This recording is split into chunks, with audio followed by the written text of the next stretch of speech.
Hello everyone, welcome to our YouTube channel let's law it. तो हम एक series prepare कर रहे हैं जिसमें हम टॉट में दिए गए सारे केसेस पर 1-2 मिनट का वीडियो बनाएंगे और हर एक केसेस को उसी में कवर करने की कोशिश करेंगे। तो हमारा ये पहला वीडियो और हम पहले केस की तरफ जा रहे हैं जिसका नाम आप कमेंट बॉक्स में मेंशन करोगे। और कोर्ट का क्या डिसीजन है, आपकी क्या राय है उस पर आप ये भी हमें कमेंट करके बता सकते हो, ठीक है।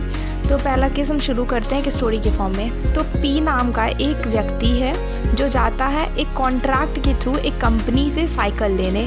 साइकिल होती है कैरियर ट्राईसाइकिल। कैरियर ट्राईसाइकिल एक e rickshaw kind of cycle होती है। वो लेने जाता है, वो लेके आ जाता है। लेके जब उसे यूज़ करने लगता है तो उसे उस साइकिल के थ्रू कुछ इंजरीज़ हो जाती है। ट्राईसाइकिल से जब उसे इंजरीज़ होती है तो वो देखता है कि इंजरीज़ जो है वो उसके कारण नहीं हुई, मतलब उसका कोई नेग्लिजेंस नहीं रहा है उसमें, जबकि जो डिफ़ेक्ट हुआ है वो मशीन का डिफ़ेक्ट हुआ है। और कंपनी की साइकिल थी तो ऑब्वियसली उसमें वारंटी वगैरह होगी।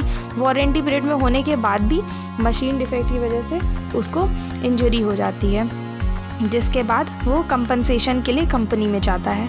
कंपनसेशन के लिए जब वो कंपनी में जाता है तो कंपनी रिफ्यूज़ करती है और कहती है जब आपने कॉन्ट्रैक्ट साइन किया था तो वहाँ पर एक क्लॉज दिया गया है जिसमें लिखा गया है साफ साफ कि आपकी कोई भी पर्सनल इंजरी के लिए कंपनी जिम्मेदार नहीं होगी।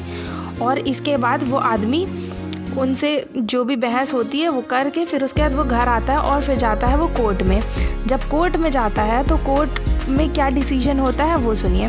कोर्ट में डिसीजन ये होता है कि डिफेंडेंट की नेग्लिजेंस की वजह से, क्योंकि साइकिल जो थी वो कंपनी की तरफ से थी, कंपनी के ऑल्दो कंपनी ने क्लॉज मेंशन कर रखा है, लेकिन उसके अलावा भी टॉर्ट में हम देखें तो एक ड्यूटी ऑफ केयर होता है। ड्यूटी ऑफ केयर का यहाँ पे ब्रीच हुआ है क्योंकि नेग्लिजेंस रही है किसकी, कंपनी की। कंपनी ने डिफेक्टिव प्रोडक्ट दिया जिसकी वजह से इंजरी हुई है प्लेंटिफ को।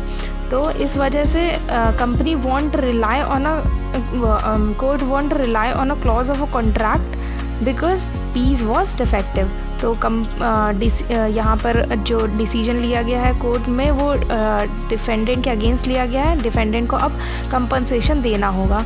तो मैं आपको बता दूं इस केस को वाइट वर्सेस जॉन वैरविक के एंड कंपनी लिमिटेड के नाम से जाना जाता है, जो कि 1953 का एक केस है। Thank you.